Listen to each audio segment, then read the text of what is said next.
a Quest também falou sobre esse evento do dia 8, né? E para os entrevistados, Bolsonaro influenciou no ato golpista para mais da metade dos brasileiros, 51% dos entrevistados. A pesquisa mostrou que 51% concordaram que Bolsonaro influenciou radicais a depredar a Praça dos Três Poderes no mês passado, 38% discordam, 10% não responderam. Entre os que disseram ter votado no presidente Lula no segundo turno, 79% acreditam que Bolsonaro influenciou os atos antidemocráticos. Já 80% dos eleitores de Bolsonaro acreditam que o ex-presidente não motivou os atos. 72% da amostra geral afirmam que Lula sai mais forte após a tentativa golpista, com 6% dizendo que ele está igual e 14% mais fraco. 49% acreditam que os golpistas são radicais e não representam os eleitores de Bolsonaro, enquanto 42% discordam disso. 54% disseram que a intenção dos que depredaram Brasília era tirar Lula do poder à força, enquanto 40% responderam que era apenas um protesto contra o novo governo.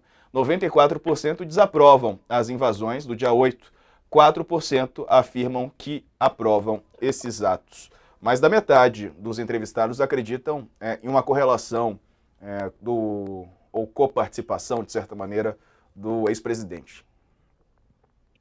O que tem que se ver é o seguinte, Diego.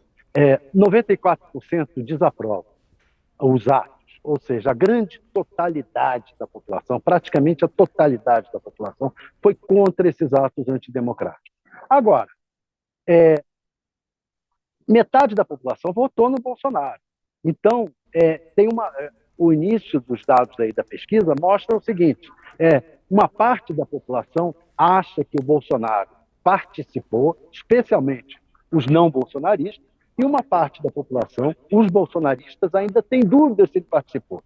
Uma parte deles acha que não participou, não influenciou os atos. Então, essa é que é a questão que eu acho que está por trás das análises das autoridades daqui de Brasília, que eu estou ouvindo, que tenho ouvido, de que o Bolsonaro, apesar de tudo que fez, muito provavelmente ele já está inelegível.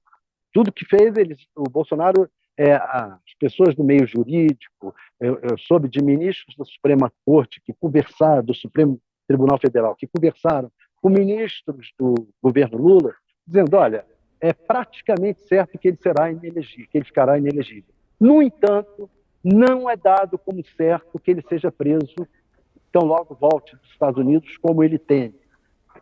Por quê? Porque metade da população ainda não acha que ele tem culpa nesses atos. Então tem que tomar cuidado, por quê? Para não incentivar, não jogar essa metade da população no colo do Bolsonaro. É isso que as autoridades do judiciário, do mais alto nível do judiciário, temem. No entanto, há um certo temor, porque o Bolsonaro ele deixa de ter o fórum privilegiado. Se ele deixa de ter o fórum privilegiado, há o risco de que um juiz de primeira instância mande prendê-lo. E aí você vai estar jogando uma parte da população contra o judiciário. É preciso ter ainda há um certo cuidado das autoridades com essa questão de prender o Bolsonaro, apesar de todo o envolvimento que tem claro como certo dele nesses atos antidemocráticos. De alguma maneira, ele incentivou, isso foi óbvio. Mas uma parte da população ainda tem dúvidas sobre isso. Agora, inevitavelmente, o Bolsonaro ficará inelegível. Dizem esses juristas e esses ministros do Supremo para ministros do Fernando Henrique, para ministros do Lula. Por quê? Porque ele usou verbas do governo, cartão corporativo, ele cometeu uma série de irregularidades eleitorais, as motociatas, usou